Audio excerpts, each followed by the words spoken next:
My name is Jason Miller. I toil away as a laborer in a modest factory, lacking any noteworthy qualifications. Straight out of high school, I plunged into the workforce, compelled by financial constraints that rendered quitting an unattainable luxury. Despite the meager earnings, I trudged on, my wallet now holding only a lone $100 bill, scarcely sufficient for mid-month expenses. With around $500 resting in the bank, I reckoned I'd scrape by somehow. In the midst of my musings, a forlorn figure caught my attention. A disheveled girl clad in a high school uniform not familiar to our locale stood before me. Despite the chill in the air, she wore no coat, her knees marred by scrapes, and her attire in disarray. What's troubling her? My curiosity piqued. I halted my stride to observe her plight. Shouldn't she be heading home? Seated there at this hour, perhaps she's taken ill. Her attempts to warm her freezing fingers by rubbing them together did not escape my notice. Leaving her be risks her getting caught up in trouble. What's the best course here? Resolving to act, I ducked into a nearby cafe, procured some steaming beverages and donuts, and approached her. As I drew near, the girl tensed, a hint of fear flickering across her features. Good evening. No need to fear. I won't harm you. I noticed you seemed cold, and I thought it offers some warmth. Would you like this? I extended a freshly purchased cup of hot lemon tea. She tentatively accepted, pressing the warm cup to her cheek for comfort. Are you hungry? Hunger only worsens the cold. Here, would you care for a donut? Uncertain of her preferences, I selected one at random, wondering if she'd receive it. With a soft thank you, she accepted the offering. Aren't you heading home? She shook her head in response, but offered no explanation. Could she have fled her home, I pondered, wary of delving too deeply into her circumstances. Then, a gust of wind lifted her skirt, revealing a network of painful wounds on her legs. What happened? She hastily concealed her legs, but not before I caught sight of the injuries. Did someone hurt you? Were you attacked? Her demeanor stiffened, reluctant to divulge. All right, no need to talk if you don't wish to, but lingering here puts you at risk. How about heading home? In a barely audible voice, she murmured. No. I was planning to go to my dad's, but it's quite a distance away. Her father's place, so she's staying with her mother now. I couldn't fathom the complexity of her situation, sensing it wouldn't resolve easily. Have you tried calling your dad? Maybe he can come get you. I don't have the number. I don't even have a phone, she replied, surprising me with her lack of a cell phone in this day and age. Do you know the address? Can you show me where it is? I inquired, to which she nodded, producing a small piece of paper bearing an unfamiliar address. Is this where you're supposed to meet him? She confirmed with a nod. It seems quite a distance, and it's getting late, I remarked, pulling out my smartphone to search the address. The result revealed Greenwood Group, a construction company. I could jot down the number for you to call tomorrow. This is the contact I found linked to that address. Give it a try, you might reach your dad. It seems he works for a construction company, I suggested optimistically. She brightened at the prospect. Okay, you should stay at a nearby hotel tonight. I'll arrange it for you. Can you manage on your own? She hesitated, admitting her lack of funds. Despite my own financial constraints, I still had a $100 bill tucked away. Perhaps it'll suffice for a night, I mused, reassuring her. Don't worry, I can cover it. A warm bath and a good night's rest will help. You can call your dad in the morning. But I can't repay you, she worriedly protested. Forget about it. Just focus on reuniting with your dad. I reassured her, leading the way to a nearby hotel where breakfast was included for $100. After arranging everything with the hotel staff, including permission for her to make a morning call, I bid her farewell. It felt gratifying to assist her despite my now empty wallet. A few days later, as I returned home, the factory manager summoned me. Smith, you wanted to see me. The summons from the manager marked a first for me in my tenure at the factory. With a nervous air, I stepped into his office. Clad in an expensive suit, a stark contrast to the modest setting of our workplace, he greeted me. It's Jason, right? Yes, sir, Jason Miller. I confirmed, my apprehension mounting. You won't need to come back here, he stated bluntly. I beg your pardon? What's the reason? I stammered, bewildered by this sudden dismissal. It means you're being terminated, he declared, his tone leaving no room for negotiation. I struggled to comprehend. Could you please explain? Have I committed an offense warranting termination? I can't recall any wrongdoing. We can't tolerate troublemakers like you in our establishment, he asserted. What exactly makes me a troublemaker? And are you connected with the mafia? I blurted out, my mind racing with confusion. What? Absolutely not. That's absurd, he denied vehemently. I offered you a job straight out of high school, and now you're implicated with the mafia. That's preposterous. I've never had any dealings with the mafia, nor have they approached me, I protested vehemently. Your protests don't change the fact that the mafia is inquiring about you. As a company, we can't afford such associations, he countered. I was never the company's first choice anyway. The previous owner used to say things like, as long as someone's motivated, even a high school graduate will do, he disclosed. That's news to me. His decision has put me in quite a predicament. Please, I assure you, I have no ties to the mafia, I pleaded desperately. I couldn't care less about your predicament. It's none of my concern, he retorted callously. Why not seek help from the mafia then? They might assist you, he suggested coldly. I swear I have no connections with them. There must be some misunderstanding. Please reconsider, I implored, grasping at any hope of retaining my job. The decision stands. We can't afford social liabilities in our small factory, and don't fabricate such tales next time you seek employment, he admonished sternly. I'm not fabricating anything. I've never associated with such individuals, I protested earnestly. Then were you running with a rough crowd in high school? Is that the kind of company you keep? He interrogated. That's impossible. Please, Mr. Smith, believe me, I pleaded, desperation creeping into my voice. Enough. Just leave. You'll be compensated for today, he dismissed me coldly, never darken our doors again. No. There must be some misunderstanding, I persisted, but my words fell on deaf ears. He regarded me with disdain, pointing toward the exit. Is that all you have to say? I've heard your side. Now go. I've work to attend to. With a heavy heart, I realized it was the end. In the office, I received a meager envelope, my final paycheck from the company. Were the 15 years of hard work really so inconsequential, reduced to this thin envelope? As I bid farewell to my colleagues, their expressions mirrored my disbelief. Why the sudden departure? It's absurd, they lamented, expressing regret at my forced exit. Yet, despite their sentiments, none dared confront the manager or challenge his decision, fearing they'd meet a similar fate. With a farewell and a wish for their well-being, I departed from the gates of the company I had faithfully served for 15 years. What am I to do now? Fired so abruptly, all I possess is this meager envelope. I must find another job swiftly before it dwindles away, I mused, my gaze fixed upon the ground. Suddenly, a black tire halted before me, prompting me to look up. It was a sleek luxury car obstructing the way. Naturally, I thought, must be some high-ranking individual here for the factory. They ought to hasten their entrance. The driver, clad in gloves, emerged from the vehicle and courteously opened the rear door. Stepping out was a man in an exquisite suit accompanied by a girl. He inquired of her, "Is this the gentleman?" Her nod confirmed it. Recognizing her from our earlier encounter, I exclaimed, "Ah, you're the girl from before. So you've reunited with your father? That's wonderful.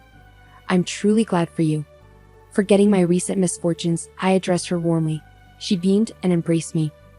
"Thanks to you, my daughter is safely in my arms. I owe you my gratitude." "You're her father?" Excellent news. I was concerned for her but had no means to contact you thereafter. By the way, you're leaving the premises quite early. Any pressing engagements? I inquired, attempting a forced laugh. It wouldn't do to divulge my recent dismissal to someone I'd just met, especially someone likely of high rank, evident from the lavish car and attire. It felt improper to engage with such a figure. "If you're not pressed for time, I'd like to express my appreciation. It's nearly lunchtime. Would you care to join me?" He offered graciously. "Oh no. That's too generous. I couldn't possibly accept gratitude for simply doing what was right," I demurred. "Come now. Don't be so modest. Should you have other commitments, I won't insist. But if you're available, please allow me to treat you." "A mere thank you hardly suffices for saving my daughter," he insisted earnestly, a sense of sincerity in his words. Initially, I hesitated, feeling that as a recently dismissed individual, I had no pressing engagements. Besides, Job hunting in my current downtrodden state seemed futile.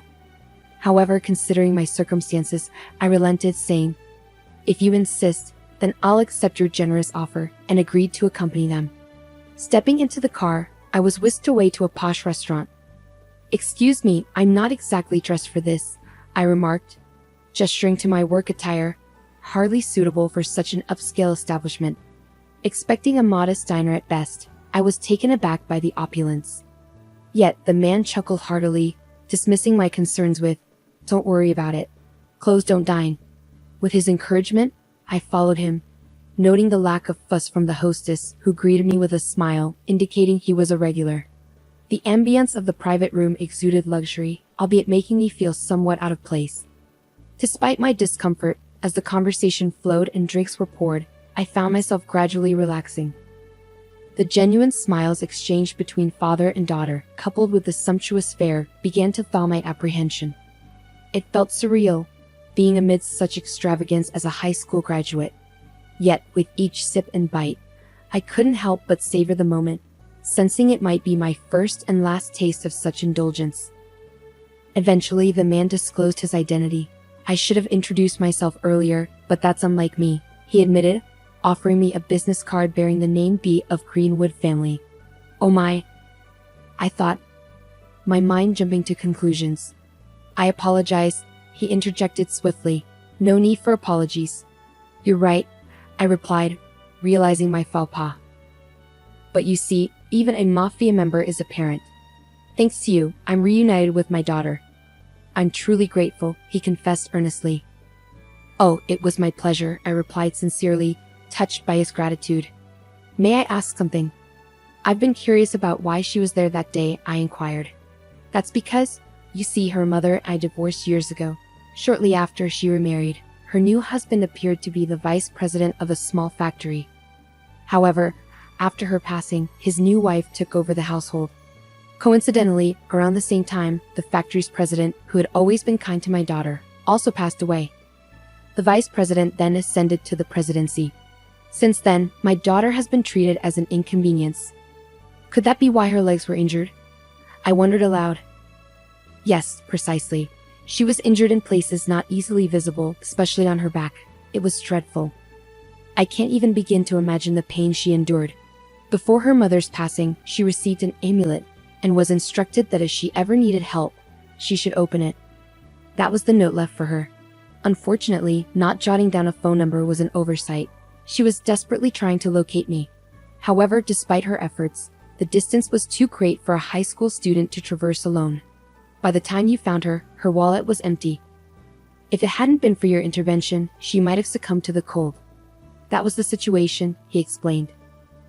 I suspected there must have been extenuating circumstances. As for her mother's new husband, I can't forgive him for subjecting her to such hardship. I swore to seek retribution, he declared. Oh, it doesn't sound quite fitting for someone associated with the mafia to express such sentiments, does it? I remarked. I understand your sentiment. Thank you, he responded. What about you? Leaving work at such an hour, something must have happened, right? He inquired. It may sound peculiar to share this with someone I've just met, particularly someone of your stature, but I was actually terminated from my job just now, I confessed. Fired? Why? He inquired, visibly taken aback. Apparently, I was unjustly accused of having ties to unsavory elements. I have no clue how that came about. This morning, out of nowhere, I was accused and promptly dismissed, I explained. Hold on a moment, he said, beckoning over an executive nearby. After a brief exchange in hushed tones, he turned back to me, visibly perturbed. Idiots, he exclaimed before addressing me directly. I must apologize profusely. It appears that my colleague is at fault here, he said apologetically. Oh, what do you mean? I asked, bewildered by the sudden turn of events. I wanted to express my gratitude, so I had my associates look into your situation. They found out where you were employed but wanted to confirm it firsthand. It seems they mentioned our organization's name during the inquiry, which likely led to the misunderstanding about me being associated with antisocial forces. It was a complete setup, and for that, I sincerely apologize. Allow me to rectify this. I'll speak with your manager tomorrow, clarify the misunderstanding, and ensure everything is resolved, he reassured. No, I'm fine, I replied hesitantly. You shouldn't be fine. You must be facing difficulties, right? He persisted. Well, it wouldn't be truthful to say I'm not troubled. However, returning to work under such management would only repeat the same cycle. I refuse to work under someone who lacks trust in their employees, I asserted. I understand. Do you have another job lined up? He inquired.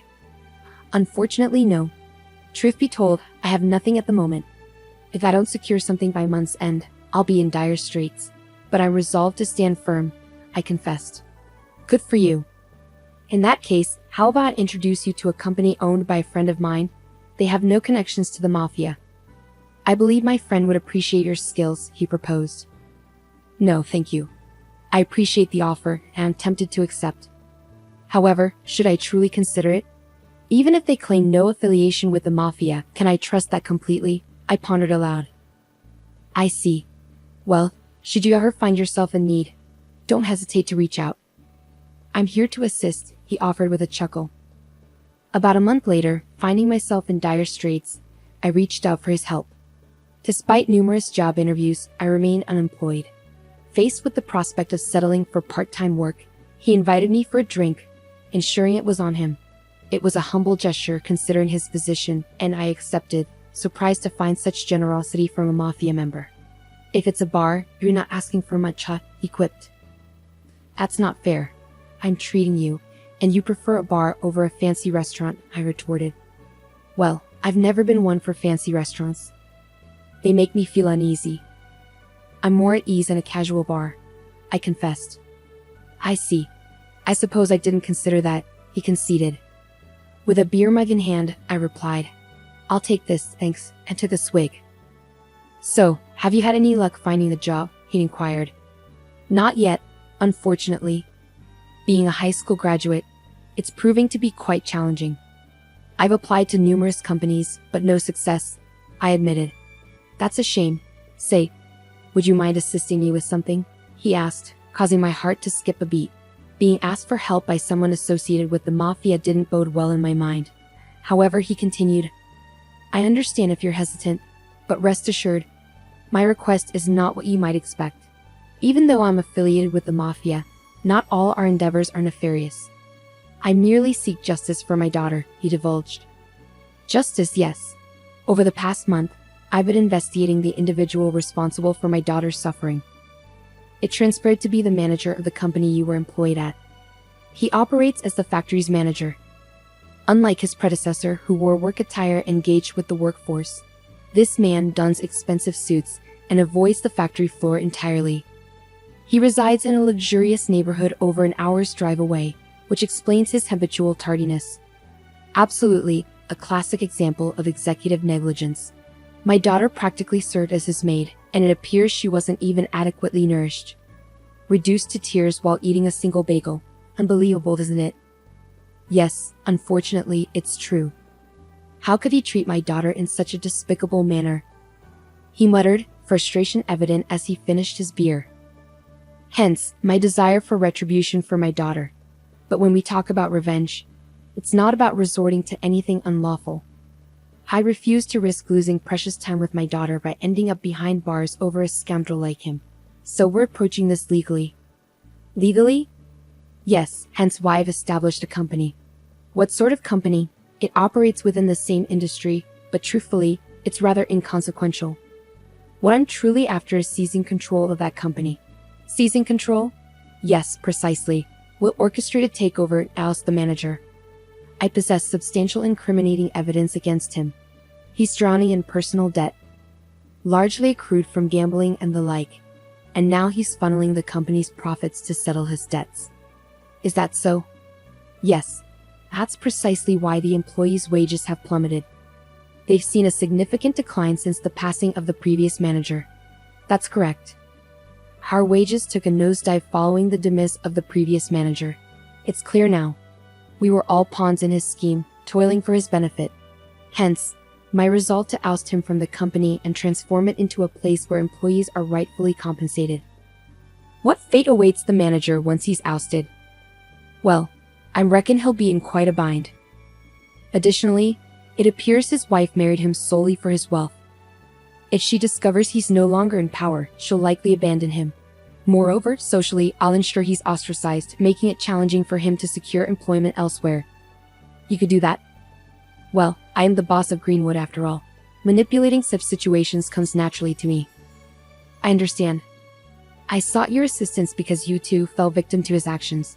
I presumed you might seek retribution as well. Indeed, once the employees learn the truth, they'll likely share our sentiments. Most likely.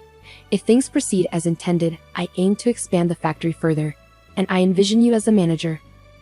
Me, a manager? That seems far-fetched. Nonsense. In the past, high school graduates ascending to managerial roles wasn't uncommon. If formal education is lacking, one compensates with experience and diligence. Don't you feel capable? If you're confident in me, I'll give it my best shot. Excellent. Then tonight, we'll toast to the future of our new venture. Thus, unexpectedly, I became entwined in the takeover scheme of the factory that had previously let me go. A month later, after thorough investigation, we devised a plan to inflict significant financial harm on the factory through our takeover. Well, Mr. Smith. Long time no see. Oh, we have a prior acquaintance? It's possible you wouldn't recall a former high school graduate employee. Ah, Jason Miller.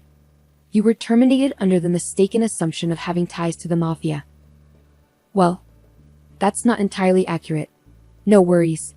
It led me to secure a favorable position at my current company. I harbor no ill will. Instead, I come bearing a lucrative proposal. A proposition? You mean you wish to engage in business with us? Precisely. Your products boast exceptional quality, a fact I can attest to from my years of service here. Hence, I propose a contract valued at $5 million. $5 million? Indeed. I request the delivery of goods totaling that amount within a fortnight. Upon confirmation of delivery, the $5 million will be transferred. That's quite generous. So shall we proceed with this contract? Of course, I said as I placed the contract on the table, urging him to sign without perusing its contents. He was elated by the mention of $5 million and hastily affixed his signature. Foreseeing the manager's lack of attention to detail, I had expected as much. Yet it still amused me to witness the behavior of a company manager. With the contract signed, he spurred the employees into action, driving them relentlessly and demanding they work without respite. Production surged forward, but when it came time for delivery, complications arose. No delivery company would take on the task, likely due to interference from the Greenwood. In desperation, Smith himself sought out carriers, only for a truck from the Greenwood to conveniently appear. Despite loading the goods and dispatching numerous trucks, delays ensued, with vehicles encountering various issues along the journey. Ultimately, the deadline passed without the goods arriving. I promptly contacted Smith and returned to the factory. The goods didn't arrive by the deadline. Our company has incurred significant losses, I informed him. This is a breach of contract, he protested. No, we fulfilled our end of the agreement. It clearly stipulates in the contract that failure to deliver results in a $5 million payment, I countered. That's preposterous. I wasn't aware of such a clause, he retorted. Mr. Smith, whether you were aware or not, it's clearly outlined here. Claiming ignorance won't absolve you of your responsibilities, I asserted. Impossible. My company doesn't possess $5 million. Then it appears we'll have to acquire this factory. This factory, it's clearly stated here. Even if the mishap occurred due to the carrier's fault, your company assumes full liability.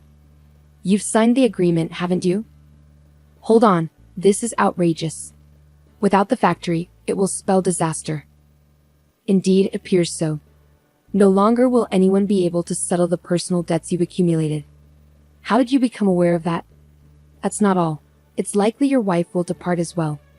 It seems she wedded you solely for your wealth. You were aware of all this and orchestrated this contract, he accused. It's not just me who harbors resentment towards you. That's why this course of action was taken. Now, the factory belongs to our company. Pack your belongings and depart, I instructed sternly. Unbelievable. With all my debts, he lamented, sinking into despair. Following his expulsion from the factory, he sought solace with his wife, imploring her assistance in clearing his debts. However, accustomed to a life of luxury, she chose to sever ties with the now destitute manager. Slamming divorce papers onto the table, she callously demanded compensation, further plunging him into insurmountable debt, leaving him in a state of profound suffering. Upon reporting the entire ordeal to the boss, he expressed satisfaction and commended my actions. Henceforth, he'll find no employment with any reputable company. He'll come to truly understand the consequences of betrayal. Yes, may he face torment in the depths of hell, I concurred. Presently, you're the manager of this factory. Will you endeavor to expand the company for the benefit of the employees and yourself? My colleague inquired. No. That's not my primary motivation. I didn't undertake this for personal gain. I did it for the sake of my daughter, you, and all the hardworking employees at this factory. It's imperative that we prioritize the happiness of our employees, I clarified. Understood, sir. We'll ensure the employees' well-being, they affirmed. With that resolved, I resumed my role as the factory's manager, greeted warmly by my former colleagues. Thank you all for remaining steadfast. Together, let's strive to enhance the factory and ensure every employee receives fair compensation. This factory belongs to all of us, I proclaimed during my inaugural address. My colleagues erupted into cheers, welcoming me back wholeheartedly.